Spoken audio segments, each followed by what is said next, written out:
지금 좀 헤드라인을 장식하고 있는 이슈가 코로나19 백신 이상 반응. 3,689건 중에 98% 이상이 두통이 있다거나 네. 열이 좀 오른다거나 이 정도였고요. 이 언론 보도들의 문제점을 지적하는 전문가들이 대다수입니다. 정부 관계자의 설명에 의하면 일반 독감 예방 접종에서도 기저질환 환자를 1순위 접종으로 한다고 합니다. 과도한 공포감을 불러일으키는 보도보다는 조금 더 국민들이 안심할 수 있는 내용들을 상세하게 설명하는 쪽으로 가야 된다.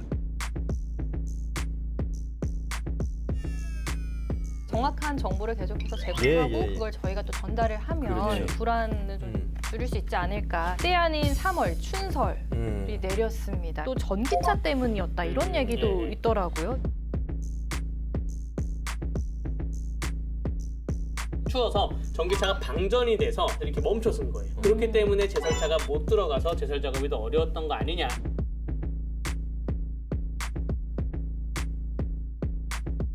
운전자들은 돌아갔더니 기름 막혀있고 가려니 기차는 밀려있고 그래서 이제 그 안에서 7시간 동안 꼼짝도 못한 겁니다. 휴대차에 기름이 점점 떨어져 가는데 주유소는 못 들어가고. 주유소는 못 들어가고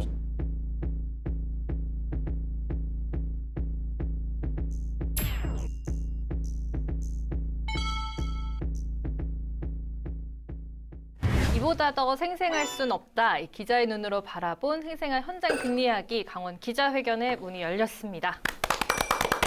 네, 오늘은 어디든 가는 남자 취재요정 그리고 강대규 변호사님 함께합니다.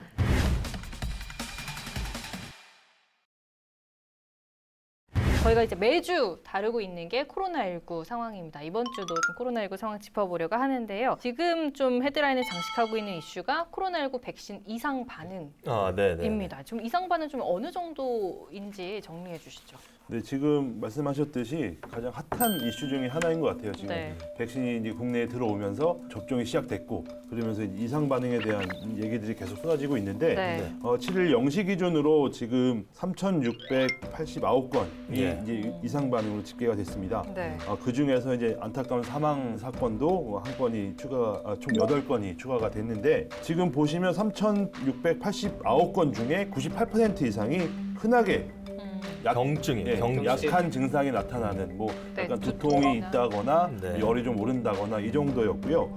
아나플락시스라는 이게 좀 어려운 단어라서 제가 찾아보니까 중증 알레르기 신체의 과민 반응이라고 합니다. 네. 이게 한 33건 그리고 경련과 같은 중증 의심 사례 5건이 나왔는데 여기서 네. 짚어볼 거는 화이자 접종하고 신고된 건 18건밖에 안 됩니다. 지금 그 아스트라제네카 접종 신고가 이제 대부분을 차지하고 있는데 네. 좀 아스트라제네카에 대한 불안감이 좀 커지지 않나 하는 좀 생각이 들고요. 그 중에서도 지금 문제는 이제 65세 이상 그리고 기저질환이 있는 사람들에 대해서 증상이 좀 나타나고 있기 때문에 이제 나이 많으신 분들 이제 지금 우리 정부에서도 65세 이상에 대해서 아스트라제네카를 접종할지 말지 지금 검토를 계속하고 있는 상황이라서 그거에 대한 이제 이 65세 이상 되시는 분들의 관심이 좀 많이 쏠리고 있는 모습입니다. 네, 그래서 지금 좀 뭐 여러 사람들이 혼란스러워하는 게 그러면 기저질환이 있는 사람들이 과연 백신을 맞아도 되는 건가 좀 불안한다라고 말하시는 분들이 많은데요. 좀 정부에서 좀 어떻게 지침을 내리고 있죠? 현재 요양시설, 요양병원 입원자들만 접종을 하고 있는데 이 환자들이 대부분 기저질환 환자들입니다. 네. 정부 관계자의 설명에 의하면 일반 독감 예방 접종에서도 기저질환 환자를 1순위 접종으로 한다고 합니다. 네. 왜냐하면 기저질환 환자가 접종을 했을 때랑 접종을 안 했을 때랑 비교해 봤을 때 접종을 했을 때가 더 효과가 있기 때문에 접종을 해야 된다는 것이고요. 예. 또 임상실험에서도 기저질환 없는 환자와 기저질환 있는 환자를 비교해가지고 접종을 했을 때 면역 효과에서 큰 차이가 없었다. 둘이 동일했다. 그래서 만성질환자에 대해서도 예방접종을 권고하고 있다는 입장이고 다만 좀 의식이 안 좋거나 37.5도 이상의 발열이 있는 환자에 대해서만 접종을 금하고 있다라고 하는 것이고요. 근데 말씀하신 것처럼 지금 사망자들이 좀 나오고 있는 상태이기 네. 때문에 여기에 대해서 인과관계를 살펴보고 정부에서 그 대응 방안을 지켜보겠다고 발표를 하고 있습니다. 근데 이 지금 코로나19 백신과 관련한 백신 접종과 관련해서는 이 언론 보도들의 문제점을 지적하는 전문가들이 대다수입니다. 지금 우리가 그 코로나19 백신 접종을 맞고 나서 이상 반응 어쩌고 하는 기사들이 쏟아지고 있잖아요. 근데 딱 제목이 그래요. 몇 명 접종, 이상 반응 몇 명 사망. 이게 헤드라인으로 이렇게 걸리거든요. 근데 이제 제가 이 기사를 하나 들고 왔는데 경향신문 기사인데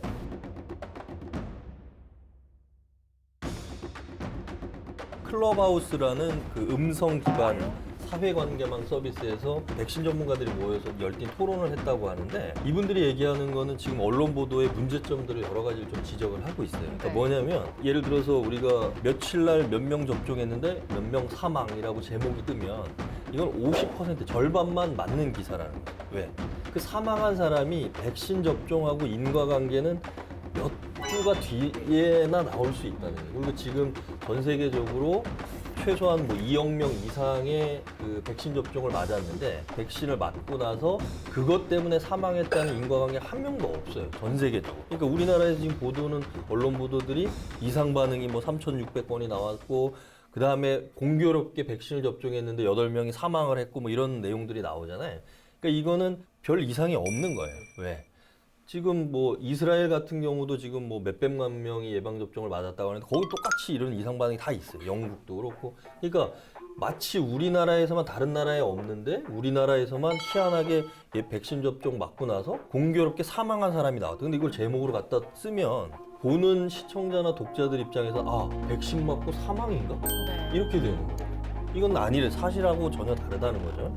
우리 대표적으로 인용하는 그 한림대 교수님, 이재갑 교수님 있잖아요.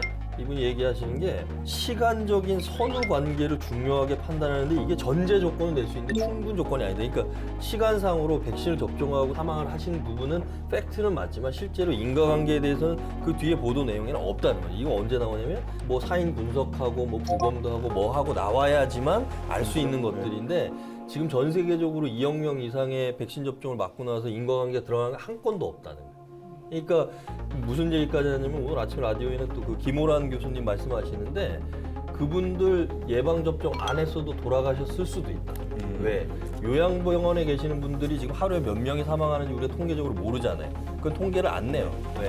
그분들은 요양병원이라는 게 이제 중증의 환자들이 입소해 계시고 또 뭐 증상이 되게 악화되는 분들이 많기 때문에 이거하고 상관없이도 매일 전국적으로 보면 요양병원에서 돌아가시는 분들이 많을 텐데 이 마침 지금 아까 말씀하셨듯이 그분들한테도 근데 왜 예방접종을 하느냐 이분들은 그거라도 맞아야지 조금 더 안전할 수가 있다는 거죠. 그럼 그분들은 빼놓고 안 할 수가 없다는 거죠. 지금 30만 명 이상 아마 맞았는데 그중에 실질적으로는 20만 명 정도는 종사자들이고 실제 거기 요양 재소하시는 분들은 네. 몇만 명 수준인 것 같아요. 근데 이분들은 증세가 다소 좀 안 좋은 분들이 많다 보니까 그래서 우리가 단순하게 기사로 뭐 팩트 전달했는데 뭐가 문제야? 예방접종 뭐 3만 명 맞았는데 5명 사망 이렇게 보도할 수 있지만 이 부분에 대해서는 원인 관계가 나오지 않았기 때문에 제목에다 넣지 말고 안에서도 상세하게 좀 설명을 해줘야 된다. 이렇게 이제 지적들을 다 하시더라고요. 그리고 아까 이제 65세 말씀하셨지만 65세 이상자도 지금 맞아야 된다는 거예요. 요양원에 계신 분들 다 맞아야 돼요.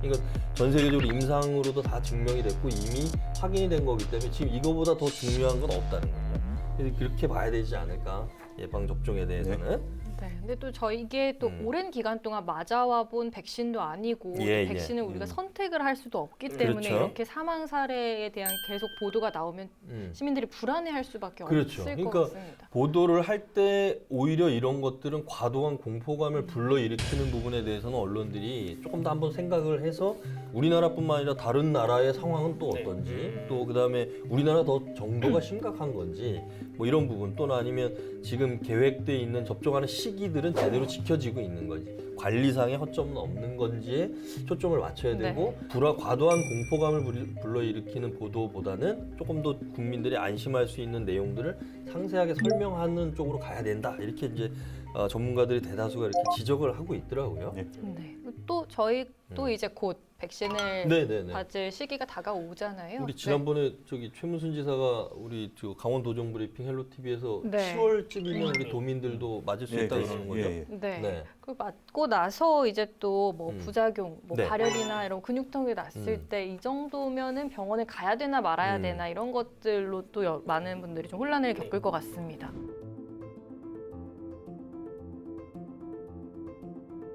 의사협회 발표를 보면 네. 아스트라제네카 백신의 경우에 네. 접종 후에 38도 이상의 발열이나 근육통이 빈도가 통상적으로 20%에서 30%라는 거예요. 아, 네. 그러니까 이렇게 났을 때 대한의사협회에서 의협에서 내놓은 권고안은 기준이 38.5도입니다. 네. 38.5도 미만이면 뭐 그냥 괜찮은 거고 네. 38.5도 이상인 경우에 24시간 이내면 해열제를 복용하시면 되는 거고 네. 근데 38.5도 이상 상태에서 24시간 이상이 지속된다.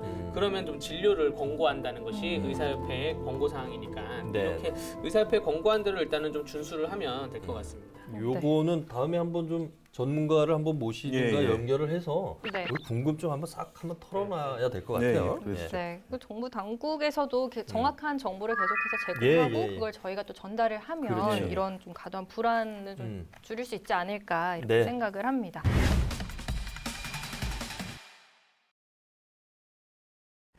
때 아닌 3월 춘설이 내렸습니다. 그래서 강원도가 난리가 네. 났어요. 그래서 도로에서 몇 시간 또 고립되고 뭐 이런 혼돈의 하루를 보냈는데 네. 이 상황을 또 예. 어디나 가는 이 취재 요정님이 또 생생하게 폭설 현장 나가서 예. 전해주셨습니다. 갔다 왔죠? 전 슈퍼맨 같아요. 네, 안 가는 곳이 없어요. 예, 네. 뭐 다 가는 것 같습니다. 네, 예. 네. 이곳에는 말씀하신 대로 아직까지 눈이 내리고 있는데요. 예, 어제 통제됐던 도내 주요 도로는 대부분 통행이 재개됐습니다. 네, 현장 연결도 하셨는데 그때 당시 좀 상황 어땠어요? 근데 정말 다행히도 눈이 많이 치워졌더라고요. 가는 길에 많이 치워졌고 뭐 군데군데 눈이 안 치워진 구간도 있었고 근데 그때 용대리에 갔을 때 그때도 눈이 내렸습니다. 아, 예, 네. 안개가 잔뜩 껴 있고 눈발이 예, 날리더라고요. 눈이 계속 날렸고 진부령과 미시령, 한계령 가는 도로엔 경찰들이 다 통제를 하고 있었고 이런 와중에 이제 통제가 풀리면서 했는데 길가에 눈이 이렇게 치워진 데를 제가 들어갔는데 이제 이만큼 빠지는 거예요. 내린 데다가 또 쌓여가지고. 네. 그러니까 70cm 정도 왔다고 하는데 뭐 이렇게 위에서 떨어지고 옆에서 치우고 한 눈이 한 1m 넘게 예, 이렇게 왔었고 제일 웃겼던 게 주유소를 들어가야 되는데 주유소 못 들어가는 거예요. 왜요? 눈을 다 이렇게 치워놓으니까 주유소 들어가는 길에 다 이만큼씩 쌓여 있고 그럼 어떻게 주유소에서 빨리 치워야 되는 그러니까 거예요? 주유소도 그거 무거우니까 못 치우는 거죠. 워낙 이게 긴 구간이다 보니까 취재차에 기름이 점점 떨어져 가는데 주유소는 못 들어. 주유소는 못 들어가고 식당도 문 연 데가 없고 야 이거 어떻게 해야 되지? 그 한번 들어갔더니 주유소 아저씨가 나가세요. 왜요? 못 들어온다고 여기. 아. 요만큼 치워졌길래 들어갔더니 못 들어온다고. 나가시라고. 그리고 막 골칫기로 눈 치우고 있고 저쪽에서는 그 트랙터로 눈 계속 밀고 있고 뭐 군인들은 나와서 계속 눈 치우고 있고 이런 상황이었는데 거기서 만난 분이 이건 거의 한 10년 만에 이렇게 온 것 같다. 예전에 이 동네 원래 눈이 많이 오는 네. 예, 구간 지역인데 이런 눈이 계속 안 오다가 한 번에 많이 와서 큰 좀 피해가 있었던 것 같고 특히 주민들의 말에 의하면 서울 사람들이 이걸 체인이나 이런 걸 치고 와서 오면은 문제가 없었을 텐데 거기를 언덕을 그냥 올라가려고 하니 그게 되겠냐 이런 말씀도 하시더라고요. 예. 근데 뭐 이번 눈은 지금 이제 피해가 발생한 부분들이 물론 이제 있습니다. 뭐 예를 들어서 뭐 시설 하우스 같은 데도 일부 피해가 있고 그다음에 나무들이 좀 부러지거나 또 뭐 이런 이제 상황들이 있는데 교통사고가 대부분이었고 그다음에 고속도로나 고갯길에서 이제 차량이 정체돼서 오랜 시간 동안 거기에 일부 운전자들이 gat혀 있는지 이런 문제들이 있었는데 뭐 여러 가지 또 이유들도 지금 뭐 보도가 많이 되고 우리도 그 후속 보도를 여러 건을 내놓았는데 이 뒷부분은 좀 얘기를 해봐야 되겠지만 이 제 입장에서는 반가운 눈이었다. 그렇죠. 저희 입장에서는 이게 산불이 이미 지금 조짐이 안 좋아서 우리 지난번 방송 때도 산불 조심해야 된다고 3월 초에 눈 올 것 같다 얘기했었잖아요. 근데 이 눈이 지금 뭐 눈 내리고 일주일 이상 지났지만 여전히 지금 산간에는 좀 눈이 좀 쌓여 있어서 요게 그래도 한 3월 중순 말까지는 산불 위험이나 또 극심한 겨울 가뭄을 겪었던 영동 지역에 조금 뭐 그렇죠. 저수율도 좀 올라갈 것 같고요. 그런 면에서는 좀 반갑기도 하고 다만 이제 이런 문제가 됐던 부분에 대해서는 분명히 좀 짚어야 되지 않을까 이렇게 좀 생각이 들어요. 네, 특히나 또 더욱 혼란이 있었던 이유가 그 3일절 연휴가 네. 같이 끼면서 네. 주말에 많은 사람들이 이제 강원도를 찾으면서 이런 네. 일이 벌어진 것 같아요. 근데 또 전기차 때문이었다 이런 얘기도 있더라고요. 이게 무슨 예, 말일까요? 그게 뭐 예를 들어서 4차선이라 치면 네. 두 차선 중에 하나만 비어 있으면 제설차가 들어갈 수 있습니다. 네, 근데 네. 두 차선 다 막고 있으면 제설차가 못 들어가잖아요. 근데 전기차의 경우에 저온이 되면 배터리 소모량이 굉장히 급속도로 계속 떨어지면서 주행 가는 거리가 팍팍 줄어듭니다. 아, 전기차를 몰면서 가다 보면 온도에 따라서 주행 가는 거리가 확확 아, 줄어들어요. 몰아보셨어요? 안 몰아봤습니다. 안 몰아봤는데 네, 일반적으로. 네, 일반적으로 그렇게 확확 줄어들- 유튜브에 나오죠? 네. 주로 이렇게 물어보고 다시 오겠습니다. 네. 근데 눈이 오고 폭설이 내리고 또 밤이고 또 추워서 전기차가 방전이 돼서 전기차는 또 충전을 하려면 충전소까지 가야 그렇죠. 되는데 방전이 돼서 이렇게 멈춰선 거예요. 그렇기 때문에 제설차가 못 들어가서 제설 작업이 더 어려웠던 거 아니냐 이런 보도가 좀 계속 잇따랐습니다. 예. 그러니까 지금 이야기하는 이제 전기차 같은 경우는 배터리, 리튬 이온 배터리라 네. 그러네. 네. 그 배터리 용량이 기온에 따라서 급격하게 줄어드는 가능성도 있고 또 거기에 그 전기차는 히터를 뭐 다른 방식으로 하나 봐요. 히터를 켜면 배터리로 내연기관이 배터리로. 네, 그럼 네. 배터리가 더 줄어든대. 네. 그러니까 이제 일반적인 우리 내연기관 자동차는 엔진을 돌리니까 열이 나니까 그거를 히터로 이용하는데 네. 전기차는 엔진이 돌아가는 건 아니니까 배터리 용량이 또 줄어드는 모양이죠. 그렇죠. 예. 그리고 또 전기차 충전소가 그렇게 많이 있는 건 아니잖아요. 또 고속도로에 휴게소가 있거나 뭐 이런 데까지 이동을 해야 되는데 그 막혀 있다 보니까 거기까지 또 이동을 못 하고 그래서 결국은 방전이 돼서 네. 차량을 버리고 걸어서 가야 되는 이런 이제 문제가 좀 있었던 것 같아요. 도로 위 상황도 상황이지만 또 농가 피해도 만만치 않았습니다. 좀 집계된 게 있을까요? 예, 지금 강원도에 잠깐만. 예. 농가 피해 가기 전에 이번에는 그렇게 눈이 뭐 60cm 이상 오겠다고 기상청에서도 예보를 했었고 도로 당국도 준비를 했는데 그런 생각을 해봤어요. 그러면 눈이 내리는 시점에 고속도로 진입을 예를 들어서 네. 고속도로 그 뭐랄까요 나들목 이런 데서 차단을 하는 게 맞는 건가? 눈이 지금 내리고 있는데 그럼 차단을 하려면 그런 차량들을 우회를 시키고 뭔가 해야 되는데 이 조치가 좀 늦었잖아요. 예, 그게 좀 보면 지금 동해고속도로가 제일 먼저 이 차단이 됐습니다. 네. 이 북양양부터 속초까지. 예, 속초까지 예, 이 속초까지 통제가 됐는데 가장 먼저 통제가 됐어요. 근데 북양양에서 속초에 시면 한 칸이에요.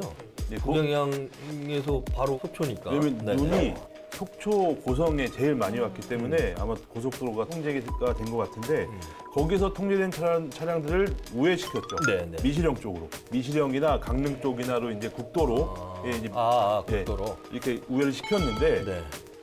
거기서 통제가 되고 조금 있다가 이 차에 가는데 미시령도 통제가 되는 거예요. 예. 그러면 이 사람들은 어디로 뭐지? 가야 돼? 그러니까 서울 양양고속도로 가려고 했는데 예, 가려고 했는데 못 가게 하니까 그러면 미시령 관통도로로 미시령이나 아니면 네. 이제 강릉 쪽 국도로 7번 국도로 해서 네. 그래서 밑에 IC로 해서 타라 이렇게 했는데 미시령 쪽으로 빠진 차량들은 거기도 이미 거기도 이미 통제가 됐고 네네. 그럼 이 사람들은 나 어디로 가라는 거야? 이런 게 된 거죠. 그런데 정작 제가 이제 그 다음 날 각 지자체에 네네. 전화해 봤더니 연락을 받은 게 없다는 겁니다. 지자체에서는. 그러니까 이게 좀 어떤 일관성 있는 컨트롤 타워가 없다 그렇죠. 보니까 예. 정보도 서로 실시간 소통이 안 되고 그러다 보니까 우왕좌왕했던 그렇죠. 이런 면 그거는 좀 뭔가 사후적인 건 될 수 있어요. 예. 막 지금 눈이 막 쏟아지고 있으니까 감당이 안 될 때 고속도로 진입을 통제하는 거는 사후적인 조치는 될 수 있는데 이미 고속도로에 진입해 있는 차량들이 막히는 거는 제설차가 가는 수밖에 그렇죠. 없거든요. 예. 그 안에서 월동장구를 갖추지 않은 아까 얘기한 뭐 전기차가 됐든 아니면 일반 후륜 구동 자동차가 됐든 이런 차들은 이미 거기를 다 막고 있을 거란 거예요. 제설차가 진입 자체가 안 돼요. 도로에 차들이 너무 밀려 있다 보니. 그러니까 그 결국은 뭐냐? 맨 뒤에서부터 차량 한 대씩 빼내는 수밖에 없거든요. 중간에 그 중앙 분리대를 열어가지고 우회시키면서 빼내는 수밖에는 없는 건데 이런 부분에 대해서는 어떤 컨트롤 타워가 전체적인 상황 우리가 뭐 그렇죠. 예를 들어 산불을 진화한다든지 어떤 재난이 발생했을 때 하는 식의 어떤 이런 건 왜 안 돼 있는 거죠, 그러면? 이게 저도 좀 그게 좀 놀랐어요. 워낙 도로 관리 주체가 다양하기 때문에 이게 또 그날 또 눈이 갑자기 워낙 많이 내리다 보니까 뭐 그런 협조를 구할 여력이 없었다 뭐 이런 걸 좀 보여지는데 다음부터는 이번을 좀 계기로 유기적으로 이렇게 이런 일이 터졌을 때는 1번 누구, 2번 누구, 3번 누구 이런 걸 좀 정해서 했으면 좋겠다 하는 좀 생각이 드네요.